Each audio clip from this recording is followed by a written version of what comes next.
Okay, everyone, this is Tan Sanferma. We have a Brilliance in Commerce show for you today. And as you know, we are helping to protect people.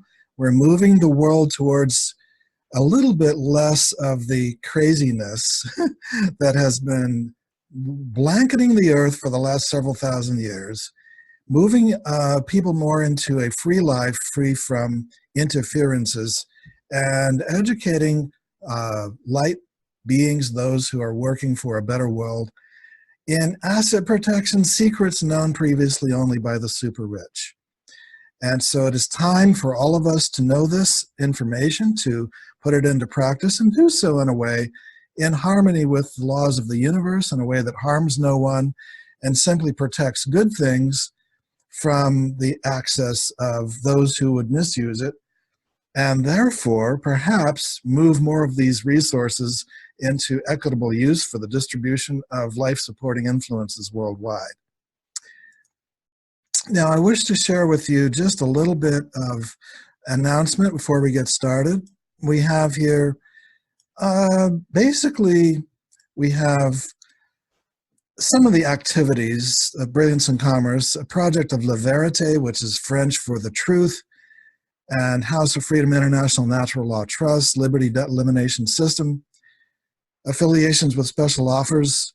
We have in the past looked into all kinds of things, cryptocurrencies, wealth from your FICO score, credit repair. We have some outsource on that are excellent, gold purchasing concierge, and actually a cryptocurrency that is gold backed. We've been sending newsletters about that. For those of you who subscribe to the newsletter, you know. Offshore asset protection, Monaco Management Group, Mark Emery and his group, wealth management, and so on. I have a little bit of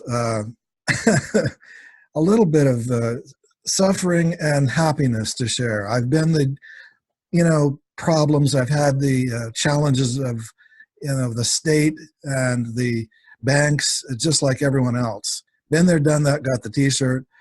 I've been invited to a few things like Board of Advisors, Monaco Management Group, had a lot of radio shows, enjoyed those very much, still do some once in a while. A book, Sovereignty Consciousness, came out in '97. Cosmic Renaissance is forthcoming. We have Trust webinar series moving into place today, April 11th, 2018, and then the next May 9th, 2018, and June 6th.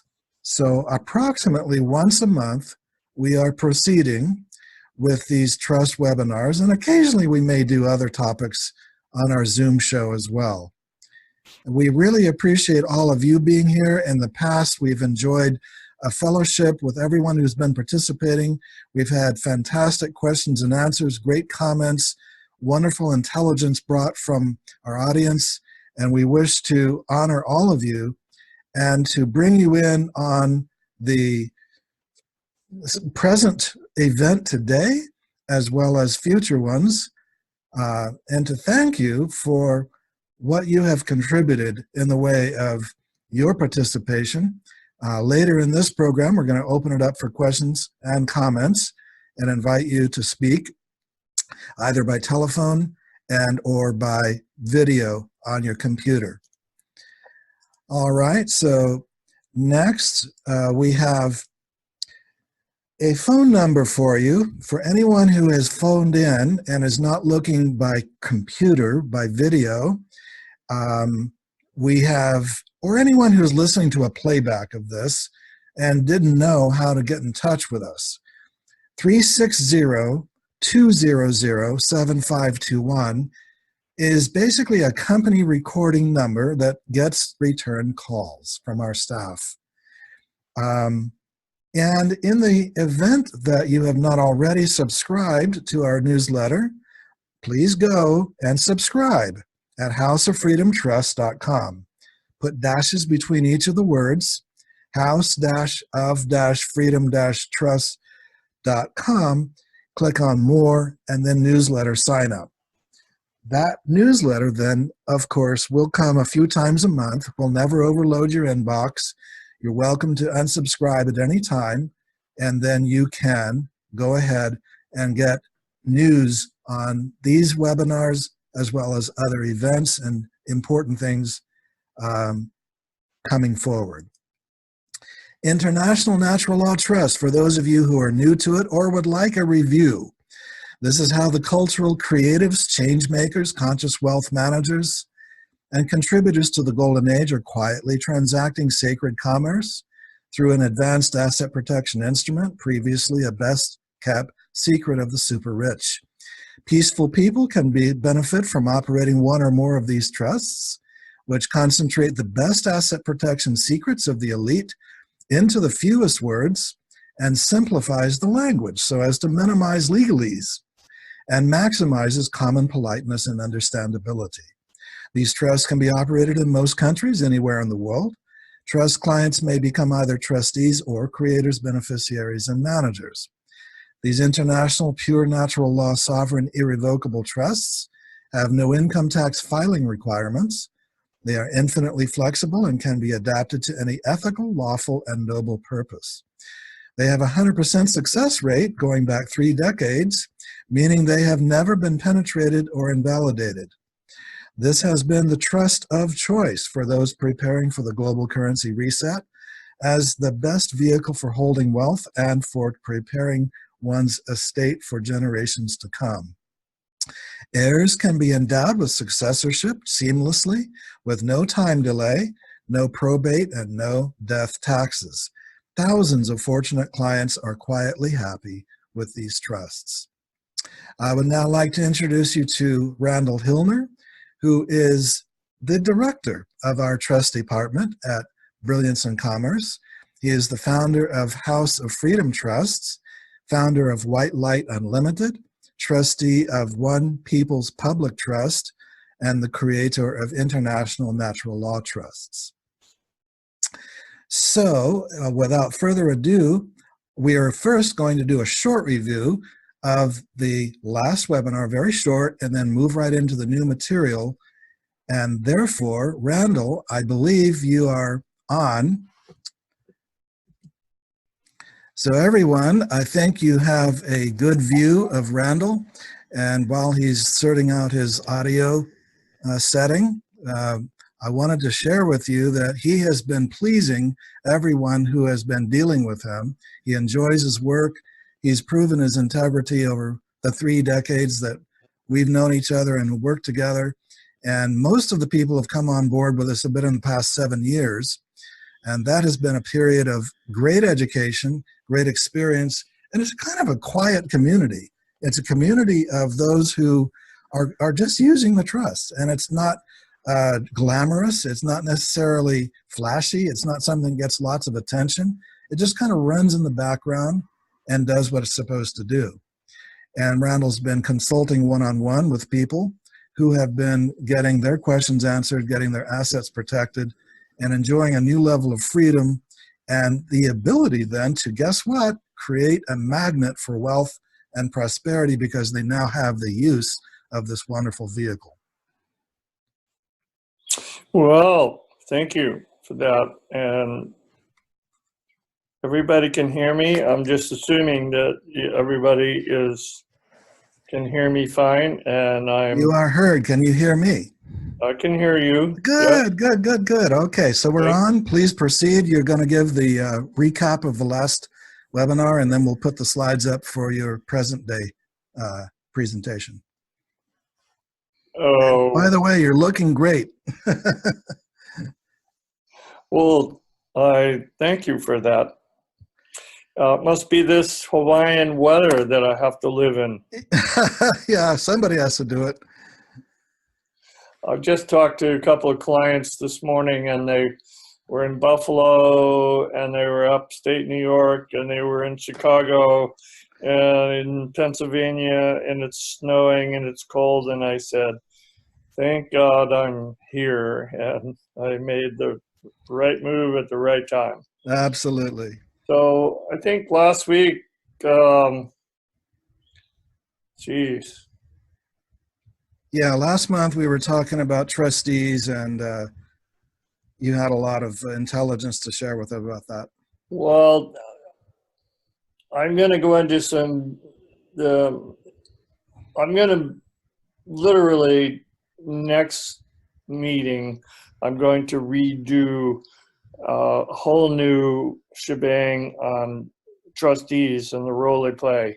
And today I'm going to I kind of leave it at that, but all right, so here's the situation I had this morning. I had two clients call me and they were kind of freaking out about what to do as a trustee and how to make it work properly. And I said, all it does is you make a ledger, you keep a book of minutes, whether it's a loose bound 3-hole punch process or even a hard book.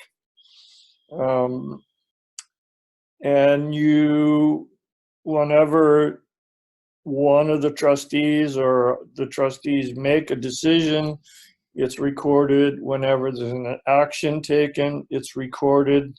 And then on a quarterly basis, you recap it on half a year, 6 months, you recap it again. And then at the end of the year, you definitely want to have that written out and either scan it or copy it, and it goes to every trustee. Trustees all sign on it, and you give a copy of each to however many trustees you have in your group. I just had a woman today come on she wants to be a trustee as well, so there are going to be 3 trustees. I'm involved with the group, and there are 5 of us as trustees. And the bigger your projects, the more trustees you might need to have. However, in the beginning, for a normal family setting or general 2 people process, you really only need to have 1 trustee and a successor trustee or 2 co-trustees. And you need to remember that if there are co-trustees, that 1 trustee can be related to your family, and 1 trustee has to be non-related. So you can't have 2 related trustees, otherwise there's no separation of power or assets. And that's a really delicate phenomenon, and it's really very important. So make sure that when you choose your trustees, you are one's related and one's not. Now, if you have a successor trustee, then the 1 trustee in power needs to be non-related.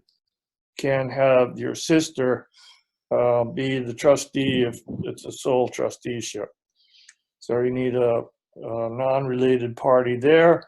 And then the successor trustee could be it's better to be non-related, but it's okay if it is related, because by that time it may be down the road a little bit and it won't really be so critical. Would related be defined as living in the same household, or what about a No. second or third cousin? Related means blood, marriage, work, employeeship, like that. Yeah. It's more separation you have, the more power there is in the trust as it is.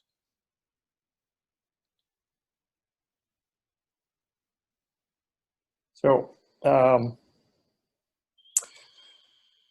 today I was going to talk about what happens if there's a dysfunction in the trusteeship. It's called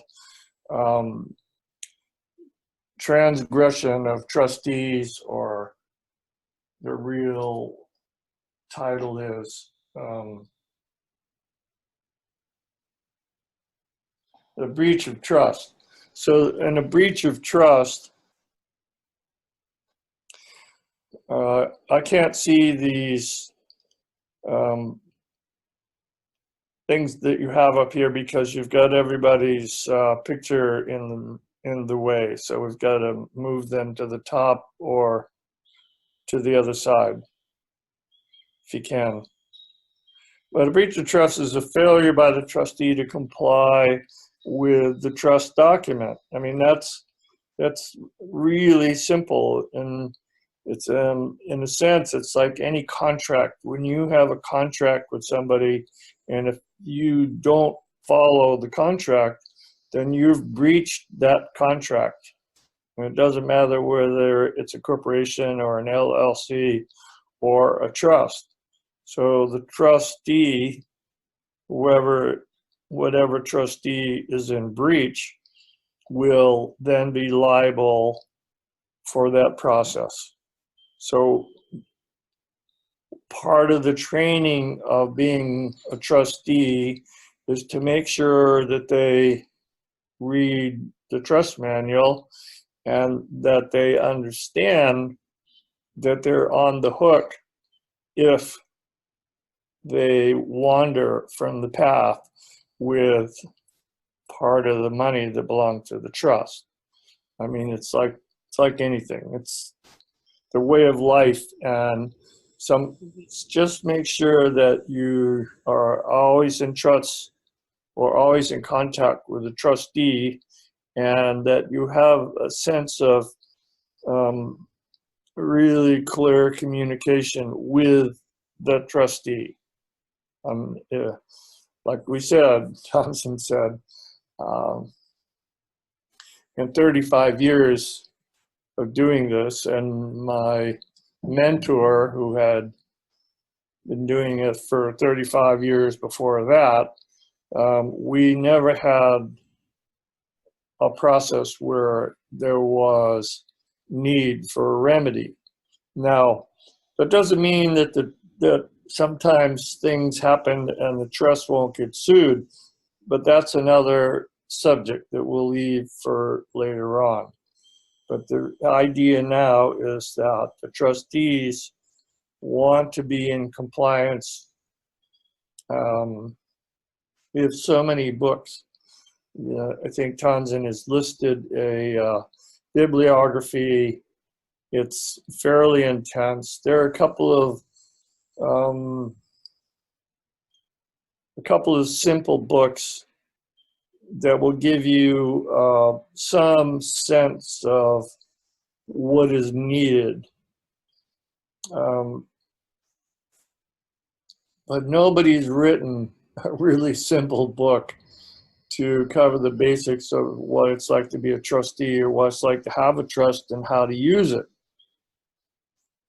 But it's all there. It's all out there. You can Google so much yourself just by looking for a topic. Okay, I have a situation, I'm trustee, I have a situation, it kind of goes like this. What does it mean if I do this and this and this? And then it comes back with somewhat of a sensible answer. And if it needs to be researched more than that, then that's when you have to dig into maybe a little bit more complex law book. Now, the trust manual covers the general parameters of that, but one of the books I have in the bibliography is a soft cover book. Oh, it's too far behind me and I won't bother to get it. But again, it's the basis of trust, and you can find those. Well, are there any bookstores available anywhere anymore? I know we don't have one here in Kauai. And it's all online. Everything is online, I guess. So, and I have to go to specific online places to get my law books. And they're a real godsend for me because I get to really refine the process that I'm looking for so that I can bring points of topic up for discussion. And actually, that's what we'll do. I'll make up a quiz for everybody and we'll post it and we'll quiz them on what they've learned. And the answers will be in back, of course, but you'll get the idea that, oh, okay, I have this situation. What do I do? Well, you have to deal accordingly. And it's really, I mean, I've had a lot of joy in 35 years working with most of my clients. I have some, I think we all have clients that we wish we didn't have to deal with, but in general, the people that endeavor or focus on their trust will ask me honest and really qualified questions that I can say, okay, here's what you need to do. You have to do this and this and this. And you go from there. And if you have a problem, then write me another question or give me another call. It's not a problem. And I've just had 27 conversations in the last 2 days. It's been amazing. And yet most of them are very intelligent types of conversation or questions. People just starting out. An old client of mine who bought a trust 10 years ago wants to get a trust for his son now because son's 22 and he wants to start his own business and he's on his way to start that process. So I get to train this young gentleman and it's going to be a joy because I really like his father. We've always had a great communication. So, I mean, you know what, Tanzan, you know what a good client is like and how it's such a joy to work with somebody that says, oh, well, what about this? Or what about this? Oh, okay, I get that. I understand. I like this. I like this. And then you have a sense of satisfaction when you get off the phone. So, Yes. Okay, what was the next slide? All right. I'm sliding into the ocean. Okay, well, so we have the next one is what remedies are available to the beneficiaries. The remedies of beneficiaries of trust are equitable in character and enforceable against trustees exercising equity powers in a court of equity. Right. Okay, so this is a difference between the legal side and the equitable side. There are two sides of the coin. The trustees are lawful owners of the assets in the trust, but they're responsible for keeping those assets safe, secure, and if they're really good at what they do, they should be enhancing those assets as well. In other words, the proper investments, making decisions based on what would bring in more asset for the trust.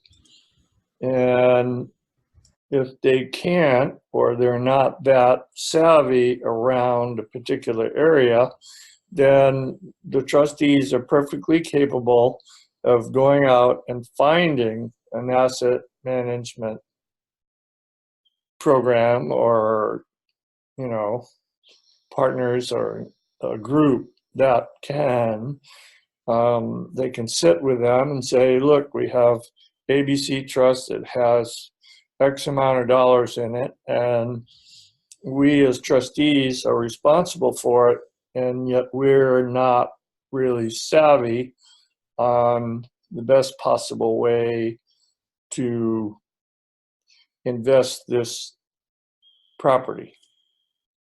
Now, the asset management group is under a much stricter guideline to make something happen for whoever the client is. So then they can turn those assets into the asset management group, and then they would do the work, and then they would report directly to the trustees, who would then say, okay, now we can do a quarterly payout to the beneficiaries, or every 6 months, or maybe once a year. It just depends on what the amount of money is in that asset program. I mean, it's so far reaching. It just goes out and out and out. And the broader the base, and the more savvy, let's say, the more educated the trustees get along the way, then the assets grow and grow and grow. Now, some trusts are set up so that they're written that, let's say there are two older people who are, their time is limited, and so they get the two trustees, and they say, okay, this is what we would like to have happen to this asset base once we're gone. And it may be that, let's say they have children or grandchildren that are underage, they're still minors, they still need guardianship, and so they don't get any of that asset base until sometimes people say, well, 25, or a lot of trusts that I've dealt with, people have to wait till they're 33 to receive any benefit from the trust. And by 33, usually people are either savvy to the ability to do investments, or they're not. So it's up to them at that point. So there's all kinds of options available to the trustees and the beneficiaries and the grantors of the trust to establish that. And we can do that all with the trust document that I make up for you, and you just have to send me a list of what it is you want. I just had a client this weekend who said, I wanted to say this and this and this and this and this. And I said, not a problem. We put it in to a special minute, and it's posted in right there. It's one of the first minutes of the trust. And in it is that these funds are to be used strictly for enhancement of supporting the planet. And there was more to it than that, but that's the general gist of it. And so you can really you can add things. The basic trust indenture is all written, and it's been time tested, and it's solid, and it's a contract between three people, to grantor, or two grantors and two trustees. So 2, 3, 5 people, whatever. And it gathers power and age like good cheese. It ages over time. And as long as the trustees are diligent and they are open to innovative ideas, and they read the right material, they talk with the right people, they can go around to asset management. There's all kinds of web pages that have asset management programs available. They just have to research what they're doing. And sometimes it's really simple. Sometimes people, an older couple may not even have any children as beneficiaries, and they want to leave it to a charity. So all I say is, all we want you to do is make sure that this is in an asset management program. And every year, if there's anything left over, if there's any profit or anything, we want to have 50%, and we want 50% go to an animal shelter or whatever it is that they want, or they may want it all to go. And if they have a substantial estate, then they will say, well, we only need so much, so we'll take this much, and the rest goes out to different charities.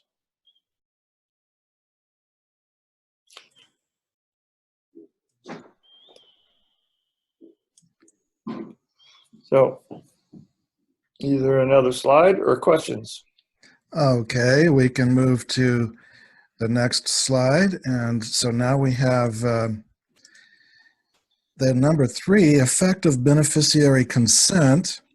A beneficiary who consents to or ratified or released the trustee from liability for an act or omission that constitutes a breach of trust cannot hold the trustee liable for breach.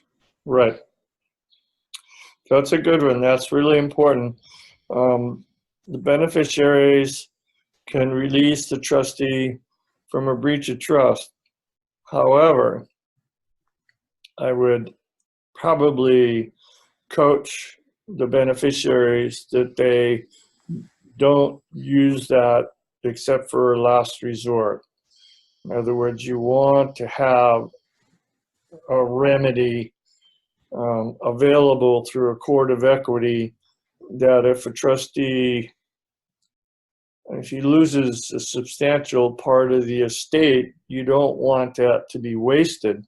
And so that would go back to the trustee, and the trustee would, by law now, not just equity, but by law would be liable to replace that loss.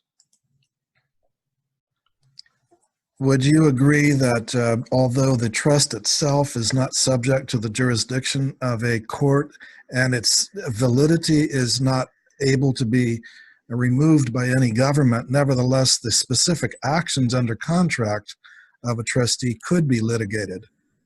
Absolutely. A trust can sue or be sued. It's in the basic part of the trust program. There may be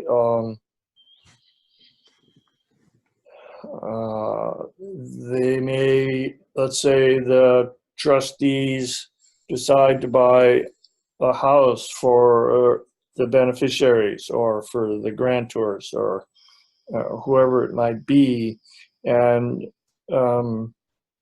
they go and get an inspector, and the inspector says it's okay, the house is in okay shape, it's fine. But then if something happens, they may want to have some action happen where somebody has to pay for that process. If somebody falls off, if the steps break and somebody breaks a leg, then you want somebody to be held liable for that, either through the insurance or through the fact that maybe the inspector didn't look quite close enough to what was there, and so they can have that reaction. So in that it works both ways. Like in the car, you hit somebody, then you could be held liable for that. And if you get hit by a car, then the other car is liable for any breach. So it goes both ways. So the trust is liable to suit if it does something wrong. Now, that's a hard concept usually because assets, this is why I say never put your car into a trust or an airplane or anything that can hit something and cause damage. Unless it's a separate trust and it's valuable enough to merit it, right? Yes, you get a $500,000 Ferrari, then you might want to have it in its own trust, and you're still going to have insurance on it, but it keeps it separate from you. You don't want it attached to you, but you also don't want it attached to the rest of your assets. In all your years of experience, have you ever heard of anyone with a House of Freedom Trust involved in any litigation for any reason? No. I didn't think so, but it's In available. fact, even when I was working with Tom Martin and Val Bentley in Sacramento, we never had an action come against any of our trusts. It's really rare. It's only when you get stupid, somebody gets really stupid, then something might happen. But, so no, I've never had action. I've never had to deal with any action against any of the trust work that I've done. Impressive record. Hey, I'm clean. I surrender.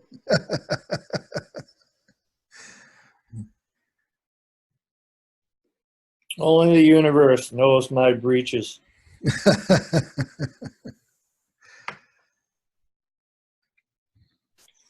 Okay. What else? Next one? Sure. All right. This is number 4. Whoa. I used to live there. That's one of your houses, right? Oh, God, I'm glad it's not. Number 4, liability of trustee for breach of trust. A trustee who creates a breach of trust can be charged to restore the trust estate and trust distributions to the value that would have existed without the breach. Yes. You got to make up for what you lose. And that happens in any, well, actually, I shouldn't say that because 2008 brought a big crash onto everybody and nobody got anything back. But typically, the trustee would be required to pay back what was lost through his own earnings or his own estate.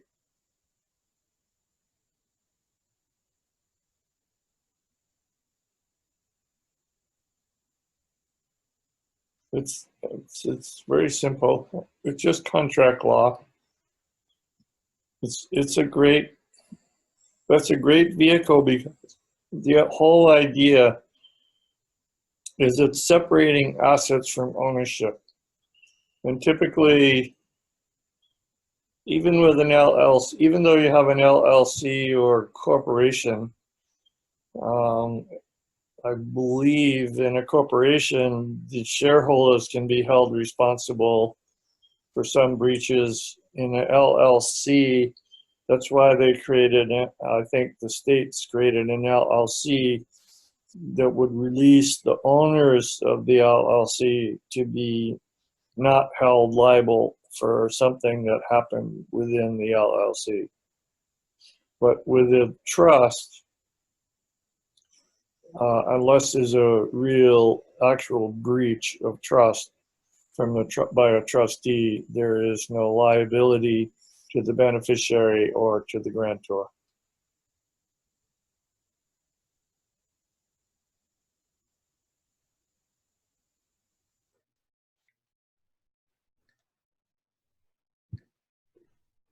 Okay.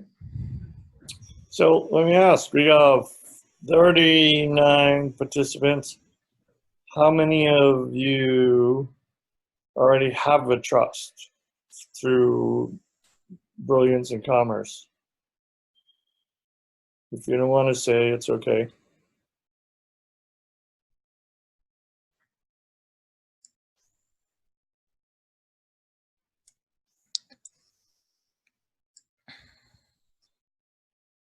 Good. So a number of you are looking to learn more about how to perform efficiently within your trust work. And some of you are inquiring into, oh, do I really want to do this or not? And I highly suggest that you be willing to take a look at how a trust works and what it can do for you versus just having it in your own pocket. It's a fascinating field of work for me, anyway. It's fairly complex, but then again, I just live out here on the island and eat coconuts or wait for coconuts to fall on my head as I sit underneath the tree reading my law book.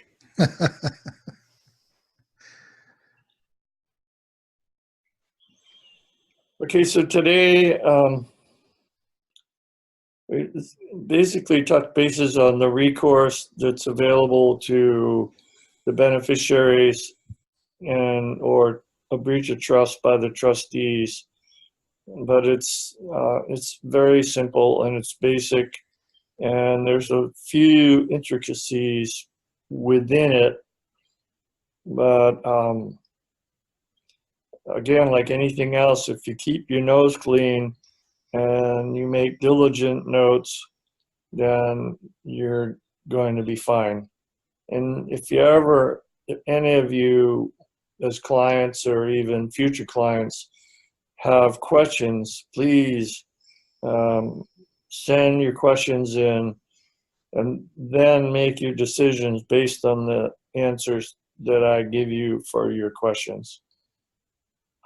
I mean, don't write a 20-page novel and ask me to respond to it, because I probably won't. Okay, questions? Who's strong enough to raise their hand? Say something. So those of you watching by video, you know how to click on the raise hand thing. And I believe, if I remember correctly, by telephone, it's *9. And we can also accept them by chat if you want to submit it by chat. Hey, raise hand. All right. Well, let's go with 303 area code. You are unmuted and you are on the air. Hi, can you hear me? Yes, sir. Yes, sir. Okay. Hey, my name's Will, and about a year ago, I put the $200 down just to get the, whatever you call it, the basic trust.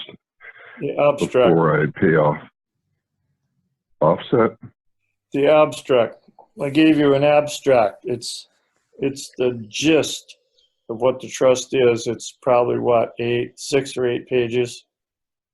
Yeah, abstract. Okay. So I've got that. Pretty soon here, I think I'm going to be getting the whole real thing. I don't really understand it. I don't really know enough to ask any questions. But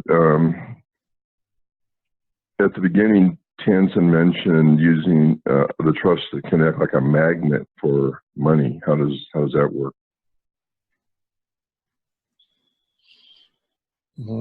Trust is a money for magnet. Magnet for money.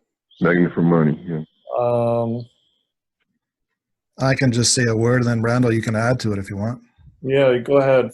You go first. Well, it's a principle in prosperity consciousness. There are courses that teach that. There's a lot of books that teach it. that if you set the vehicle, that concept, build it and they will come, you set the vehicle, and then it sets up the law of attraction, because you now have a protected place and the universe sees that you are respecting money, that you don't love it in the sense of greed, but you love it in the sense that you care about it enough to protect it so that it doesn't leak, it doesn't go to the wrong hands, it doesn't get used for destructive purposes. It gets a nice home to live in, a mansion, a palace, or a vehicle to travel in, a nice Rolls Royce or a spaceship, whatever you want to think of it as, but it's a vehicle that protects it and keeps it from, you might say, illicit or irresponsible attacks or interference from dark forces and so forth. So, and this being one of the most bulletproof, one of the most well-designed instruments for that purpose, most of us have found once we activate it and we start using it, we find that it does seem to create a nice vehicle. I'm not saying everybody's going to get rich or overnight, but it does create a nice enhancement of one's attractive power for prosperity. I agree. When I write checks out of the trust checkbooks, people pay attention. They're like, "Oh, wow, you have a trust. You have a trust. Wow, yes. I've been interested in one of those. Can you tell me a little bit about it?" And so, might have a 5-minute chat and leave in my card, and sure enough, a week later, a couple of weeks later, I might get another note saying, "Can you give me more information? I'd like to have it." So I send them out my trust manual, and then it goes from there. Did you have another question? Well, I guess I have lots of questions, but like I said, I don't even know enough about which questions to ask right now. Well, you are a House of Freedom client, so Randall will be available after the webinar, Well, just pick one out of your hat. What's the most pressing aspect that is buzzing in your head that you don't quite understand? Okay, I'll just ask one here at random. Say once the trust is set up, do I pay for everything with checks from the trust, or how does that work? Okay, all right, that's a really good question, actually. The trust will pay most of the process. In other words, how I run my household is the trust pays the rent, most of the rent for the house, because it's my home office. And so let's say you can be as aggressive as you want, but let's, for the sake of this story, just say you have 70%, you have a significant home-based office. Then you would pay 70% of either of your mortgage or your rent through the use of the trust.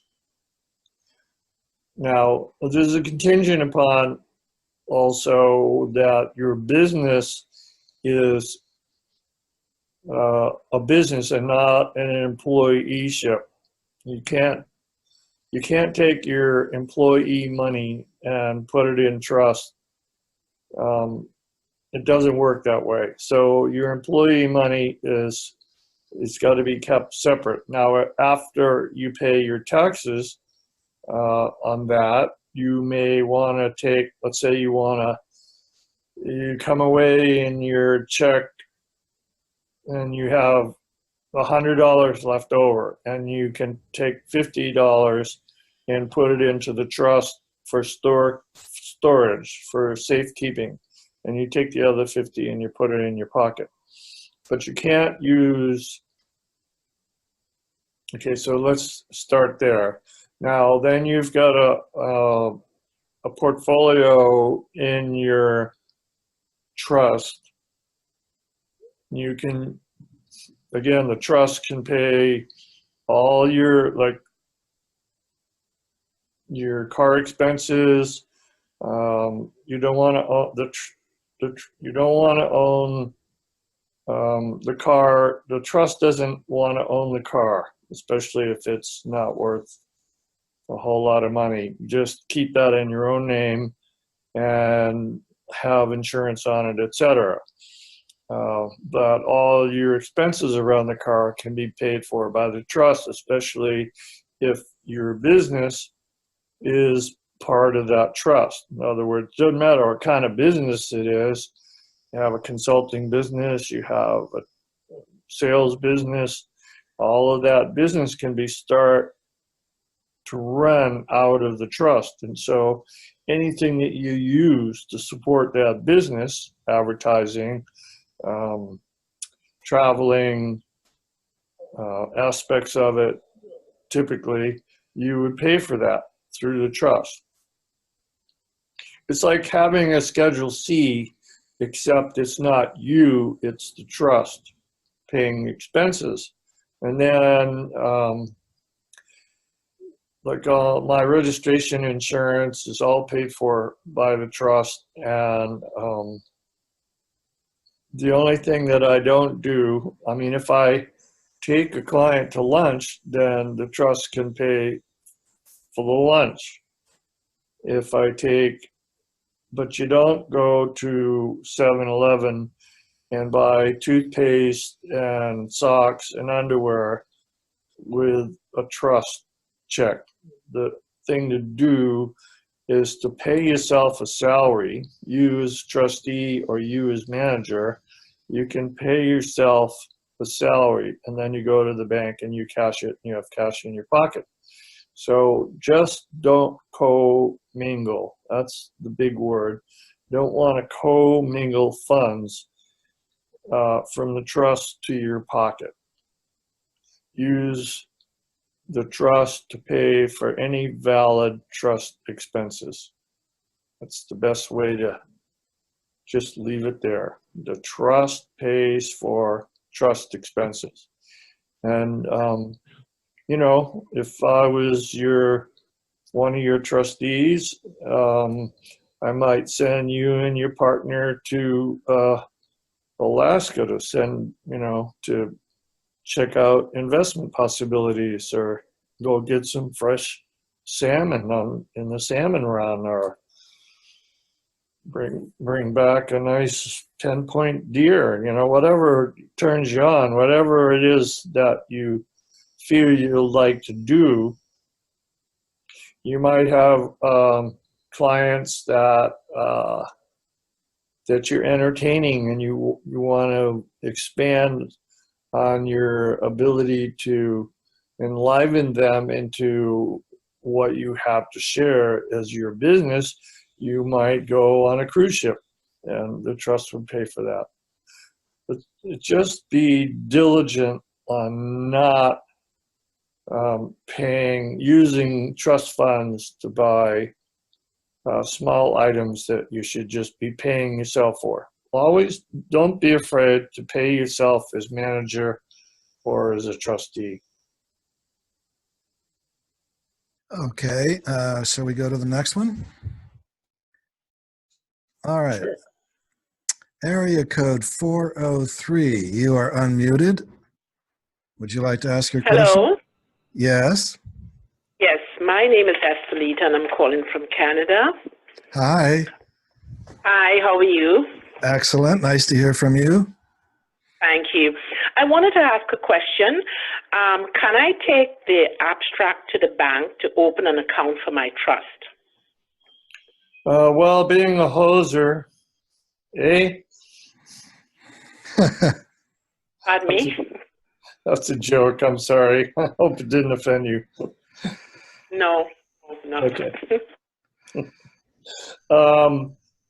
would you give me that question again? I missed the whole train of thought. Can she take the abstract to the bank to get an account open for it? It would totally depend on the bank. Well, and first of all, I think she's some talking about the unactivated trust. Yes. Yes, we're talking about an abstract. It's 6 or 8 pages long. Some banks will easily take that and open up an account with it, as long as you have the trustees with you. Don't go to a bank and try to expect them to open an account if you don't have the trustees. They're going to want trustee signature on both the yellow cards. Mm-hmm. Oh, okay. But what if the trustee is not here in Canada at the moment, and I am the one who will be opening the trust, will be in charge of the trust? Are you a trustee or a beneficiary? I mean, a grantor. No, trustee. You are a trustee. Yes. Okay. Well, if you're a trustee, you could go to the bank by yourself with the abstract and say, I would like to open up an account, just a simple checking account for the trust. And these are the abstract papers. You can make copies of it. And right. Now there are 2 trustees on the page. You have 2 trustees? Yes, I have a successor trustee, and I am the, Okay, so if you only have a successor trustee, then she doesn't have to go there because she won't necessarily be on the account until when and if something happens to you. Right, yes. Okay. Okay, and since I live in Canada, the EIN number, I believe, is for banking purposes only? Yes. And then okay, so if I've had a number of situations on this, the Canadian Revenue Service, CRS, they don't do online numbers. So they make you send in a form. I don't know what form it is. And then you have to wait for the mail for them to deliver that. In the US, if you happen to have a friend in the US, then they could easily be representative for you and go get an EIN number, and then you would have a US EIN number, and the Canadian banks typically accept that as a federal number. Okay. So this has happened before with Canadian citizens, I believe? I've had a couple of clients who have done it each way, and the one client that did it by mail was really frustrated because it took so long, and the other one did it, had a friend that did it for her online in the US, and it takes about 20 minutes on the online page. So I don't know if you have that available, but if you do, that's worth a try. And if you don't, then you'll just have to do the sending in through the mail. Okay. Okay. Thank you.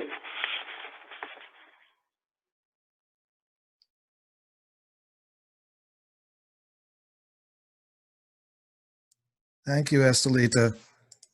I just wanted to mention for newcomers that complete instructions for especially the U.S. people come with the trust on the EIN. And it's a very exact process. It doesn't take long. It's simple and it's free. It takes about 15 minutes, but it does have to be followed precisely. And Randall provides that instruction completely in the trust, as well as backup availability of answers to questions regarding that process. All right. It's very easy. Next, we have Funk, F-U-N-K. You are on the air. If you would like to ask your question, welcome. Are you there? F-U-N-K. Okay, perhaps you took a break. All right. Can you hear me? Hey, Yes, you're there now. Hello. Welcome to the show. And what questions do you have? I thought, I didn't think, but is this tied to the debt relief? No, not directly, although our company provides both programs. Oh, so you couldn't have a question about debt relief then? Well, you would be more than Just- welcome to ask your question in a different venue. We have the contact us on the website. If you would like to send your question in that way, we'll be very happy to answer you. No, well, I'll ask a question about the natural trust then, because I've been listening to the whole presentation so far. The part about the trust paying for all of the expenses, whatever you result to be the expenses like in your life, how is that, and what effect does that have on, what benefits does it have from taxation? well, if you did it yourself, if you know, if you're filing, if you're in the system filing, then all of those expenses would not necessarily be written off, or you would, whatever is left over, you would have to pay tax on it.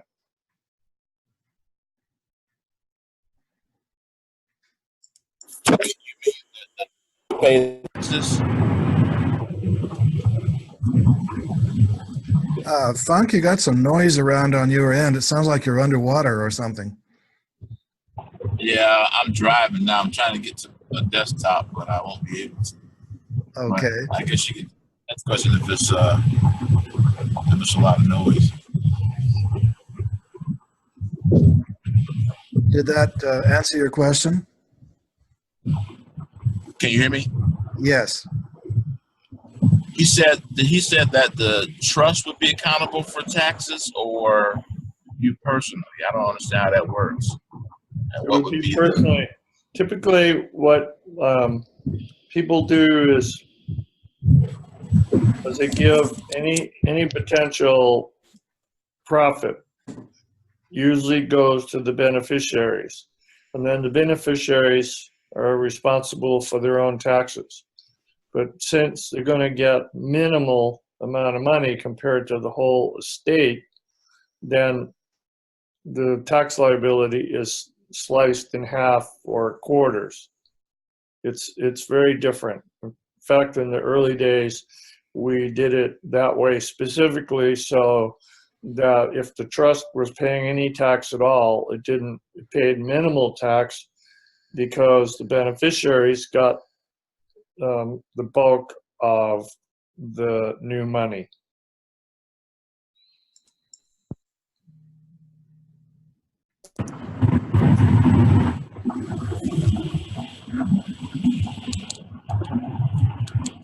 Does that answer your question? We don't hear you. We must have lost your sound. He went into a puddle.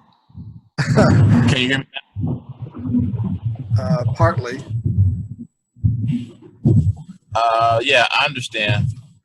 Partly. How can you get any information about the natural trust and all of its benefits? Just have a cursory look at it. Oh, the best thing to do is read the ebook, which is on the website. You can download the 50-page ebook, and that should answer most of your questions.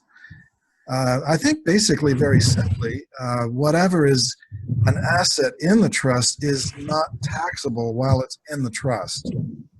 And what Randall is explaining is that when it goes outside the trust to any other party, that party is then responsible for any taxation due.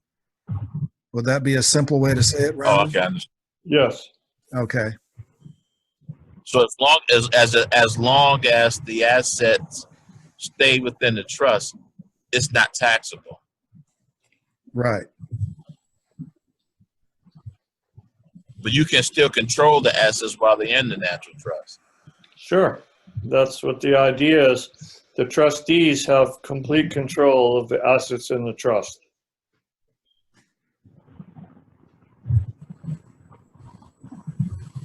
I don't know whether if. Yeah,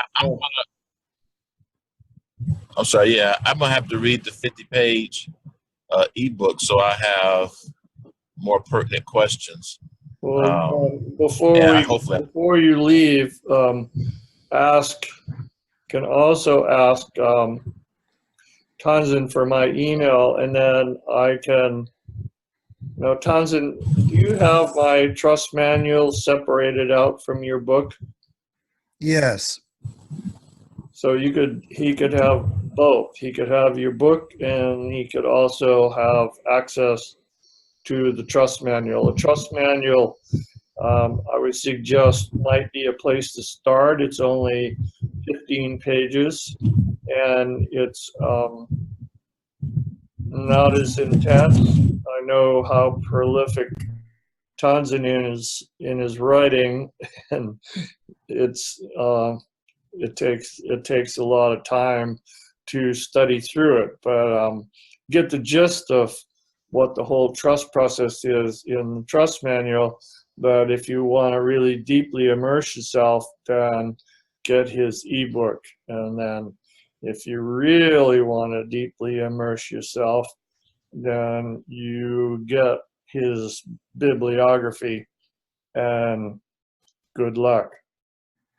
Well, Randall, if I may suggest, perhaps the best way to save your time and to allow you to continue devoting your time to your paid clients, anyone who wants the trust manual can click on Contact Us on the website, submit a help desk ticket, which is an email, and it'll go to our customer service department. Just say, would you be so kind as to send a copy of the trust manual? Great. And I will inform the staff that they can send that to whoever requests. It's 15 pages, and like Randall said, it'll summarize the gist of it. Yeah. Right. And then when you're ready, you finish that and you want more, then you download Tanzan's ebook. Okay, let's go to Pamela.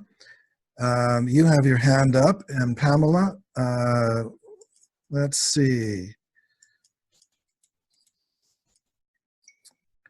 I'm going to unmute you, and you are on the air. Hello. Hello. This is Hi. Jack Watson. This Is is Pam, Pam, Jack? Pam and Jack Watson. Yes. Pam and Jack. Okay. Yeah, how are you doing, Randall? I have just some basic questions that I need clarification because I think we're hearing contradictions. So my first question, is there ever a time when more than one blood relative can be a trustee? Sure, as long as you have 50% non-related. So if you have 2 blood relatives, then I would suggest you have 2 non-related trustees. Okay. Second part of that. Now, there is a restriction in your manual about trust that says, if I am the grantor, then my wife cannot be a trustee. No, I didn't say that. I think I sent that to you in an email yesterday. If your wife, if Pam is a grantor, you can be one of the trustees, but you have to have a non-related second trustee. Thank you. Thank you very much. That answers both my questions right now. And I get the idea that the most separation is best. From grantor to trustee, and also the trustees, I'm sorry, let me back up. Pam and I are the 2 people asking for the trust. That means that we're going to be the beneficiaries. Is that correct? Okay. And do you both want to be grantors? I think no. I've sent you 2 emails, and I'd just don't remember exactly the details of them, but do you both want to be the grantors, or do you want to have one of you be the grantor and one of you be a trustee? Okay, let me ask a backup question on that. Who gets the certificates if there's only one grantor? The certificates go to the beneficiaries. Okay, good. You Then it can would vote. be Are you going to be One of both us- beneficiaries, one or do you have children or more, No, or whatever? we're going to be the beneficiaries. Okay. And that means that I can be the grantor and she can be one of the trustees as long as I have some friends or non-related. Or vice versa. Doesn't matter. Oh, sure, I understand that. That's it for now. Thank you very much. We'll be hearing from you and me again. Thank you, Jack and Pamela. Okay. I have a question for you, Pam. Yes, You still see Lorna? absolutely. I just talked with her about a couple hours ago. Okay. Well, send her my alohas. I will do that. Take care. Aloha. Okay. Adios. Thank you, Pamela. All right, so now we have area code 775. You are on the air. Do you have a question? I do. I'm Patricia, and I just appreciate the efforts you gentlemen are making in increasing our understanding of how these trusts work. Randall has helped me do 2 of them, and actually, I just wanted to confirm the concept that one trust can actually be a grantor for another. Is that correct? Yes. Okay, good. And then it is okay for a trust to open an account with a credit union as opposed to a bank. Is that also correct? Yes. Good. Excellent. And then I heard you mention the trust manual, which I do have, of course. But what is the name of the 50-page ebook that is available, which I don't think I've accessed yet? Tanzin can answer that. Well, it's the Natural Law Trust. Natural Law asset, Trust. asset protection for peaceful people, and it's available on the website in the trust section for download. Okay. Is there a charge for that? There is if you go to Amazon and buy it there, but you got it for free on the website. Okay. Excellent. That's very awesome. Free is always a good thing. Usually. And then, Randall, I had another question for you because I heard Tanza say that you were involved with the One People's Public Trust, and I just wanted to get a little bit more information about your involvement with that and the status of it at this time. Okay, briefly, I was asked to come aboard and be a trustee since I had all this experience. Right. Heather was an attorney and Caleb was a code writer. So he's a code wizard, actually, I should say. And so we created the One People Trust, and we started to create paperwork and deliver it to the major banks, the Rothschild banks, Bank of New York, Bank of England. We ultimately went to Africa, filed paperwork there, did some more work, and then we went up again, we went back to Europe, and we went to Switzerland, and we went into the Bank of International Settlements and filed paperwork there. And basically, the paperwork, I don't know whether that webpage is up anymore. And I have probably 200 pages sitting on the floor collecting all kinds of stuff. But it's just basically telling the truth about the banking system and how the money has been stolen. and it's all fiat money, and it has nothing to do with gold. It's not gold backed. That's what this whole global reset program is in the, the RV. And the idea was that we just were exposing the bankers for who they were. I mean, I didn't even think that I'd escape from England or Switzerland once we served those papers. I said, oh no, could be here for a long time. But they just took them, and it didn't go anywhere because they just don't care. They're just too big. And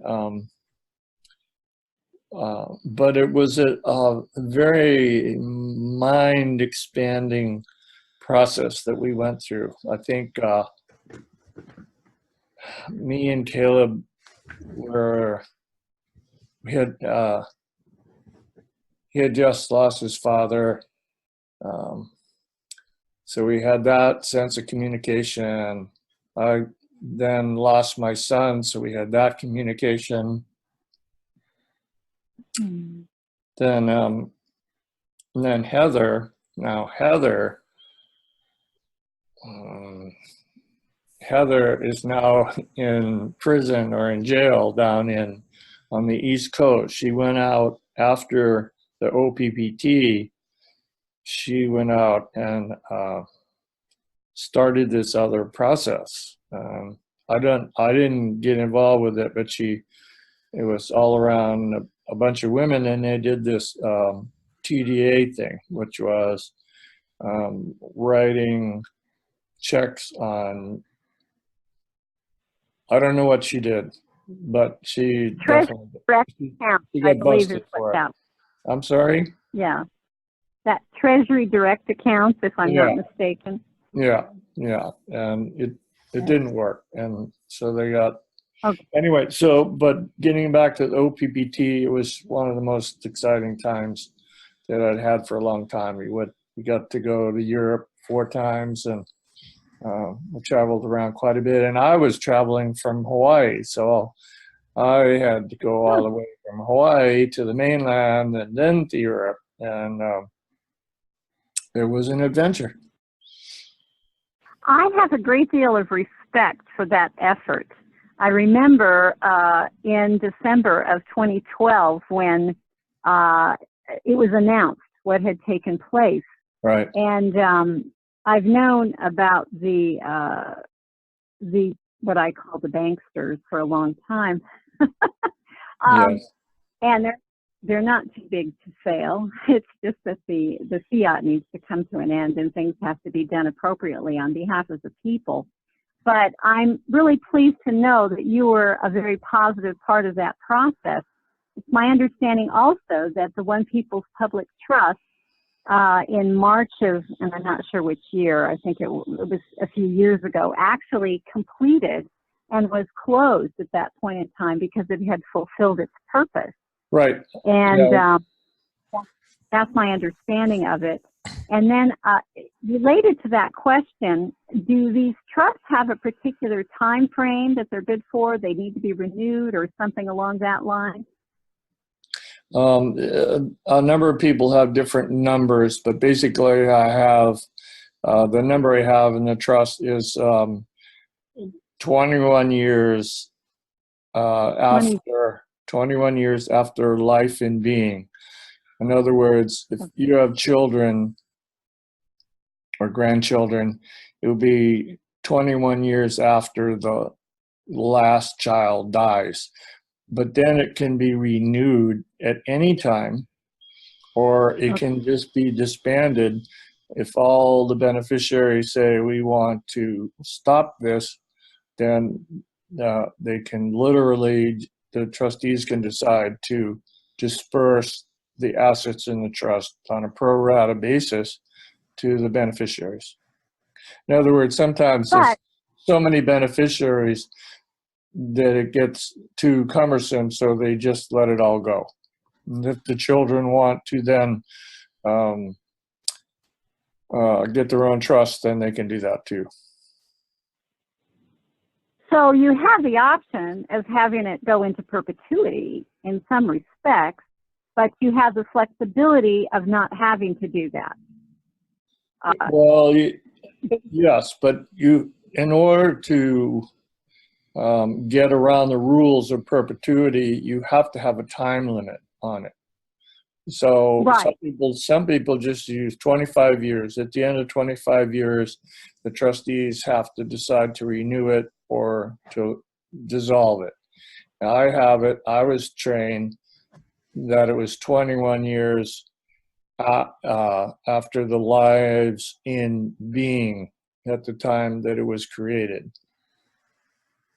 Interesting. Okay. It's just an interpretation. And Randall, does that mean the lives in being are the beneficiaries or the successor trustees? it would be the beneficiaries. Okay. Great. Beneficiary. So it can go on and on and on, but it has to be renewed purposefully. Right. But that has an option for going on and on, which Yes. gives you flexibility, and I think that's the idea, isn't it? So. Yes. And you have the choice to dissolve it also. Right. Or it could be perhaps divested into other trusts to make it less cumbersome, perhaps, depending upon what the need was. Sure. Let's say there's you have 4 children and they have multiple children. You can take that asset base and split it up 4 ways, and then they can start their new trust themselves for all of their children and grandchildren, etc. There's lots of ways to weave the pattern, and you just have to get used to how to do it. Great, thank you. Well, one of the trusts actually is set up as a humanitarian vehicle to be able to use for people and for Earth. Okay, so it's really general in that respect as far as who the beneficiaries are, but it allows a lot of flexibility. And I thought the trust vehicle was preferable to some of the other more, well, I just want to stay out of the statutory and keep it private contract was the idea. Sure. That's the whole thing. That was the whole idea of the common law trust. It came from the English law.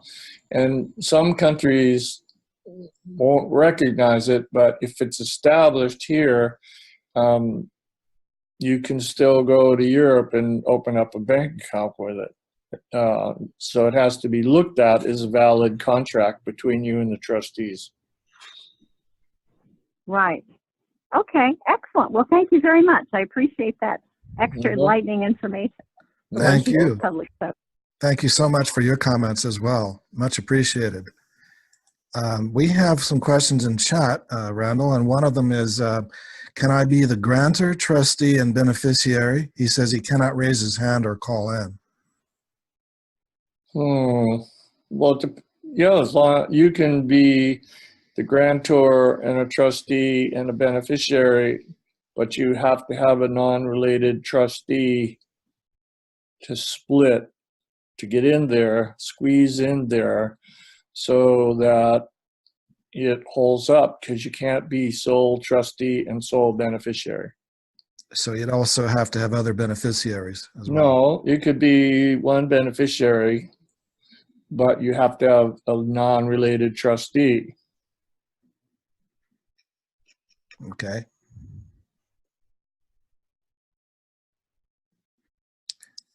All right, and then we have this question, where was it? Will the bank ask for the trustee's SSN? For those of you in Canada, that means the Social Security number. In the US, the personal super slave number. It depends. I've typically, that's really hard to answer, because Depends on who's the responsible party, I guess, on the EIN No, it's application. not that. It's if the trust has its own EIN number, that's really all it needs. They're just going to want to have the EIN number for the trust. And then you're going to sign as trustee, but they won't necessarily ask you for your social security number. That has been my experience. I've never had that experience. Yeah, I agree. I'm just agreeing with you. That's been my experience. They never ask for my SSN. Right. They're just looking for the EIN number. Let's see if we have other questions. And we're right at about an hour and a half, which is approximately the time we've aimed at limiting this so it doesn't go on forever. We got one comment that says, I love the view behind you. Oh, it's all your fault. Let's see. I'm looking for other questions here. And looks like there's a lot of answers to your question when you asked how many had trusts. All right, well, that looks like about it. Thank you, everyone. Anything else in closing? I see something down at the bottom, a chat question. You want to flash that up again?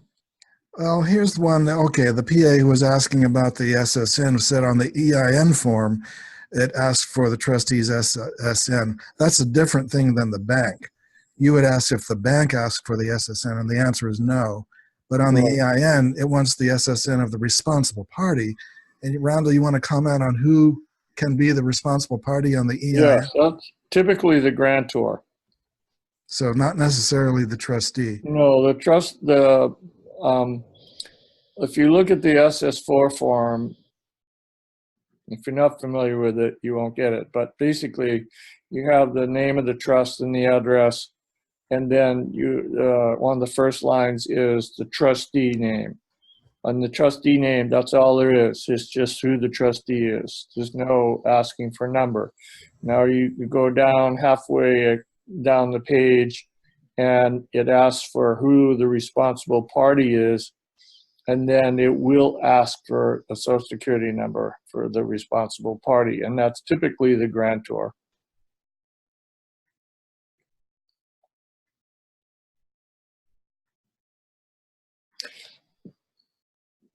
Now here is a subject I was talking about this morning with another client. They were saying, I don't necessarily want to be the responsible party, and I don't want to be the grantor. I want to be a trustee and then one of the beneficiaries. And I say, well, that's fine, because you can go out and ask a friend if they'd be willing to, and I had it happen in the last couple of days. I said, would you be willing to take $50 and give me your name and social security number? Now, obviously, you're going to need to know that person well enough and say, the reason I'm using it is because I want to open up a trust and I don't want to have my social security number. Are you willing to do that? And more than likely, they'll probably say fine. Especially if they realize there's no liability. There's no liability, because the thing about the grantor is that once the grantor signs the trust indenture part of it, there's 5 sections of the trust. But once the grantor signs that part, the grantor is done with anything to do with the trust, other than if he's a beneficiary. So he's really out of the picture. And so all he's done is given his name, and his social security number, and then he's out, except for being a beneficiary, perhaps, or maybe he wants to be a trustee. In other words, I have a lot of clients come say, I don't want to be the grantor, I want to be the trustee. I say, fine, then you got to go get somebody to be the grantor that's willing to give their social security number so that you can get an EIN number for the trust. And most people don't have a problem with that.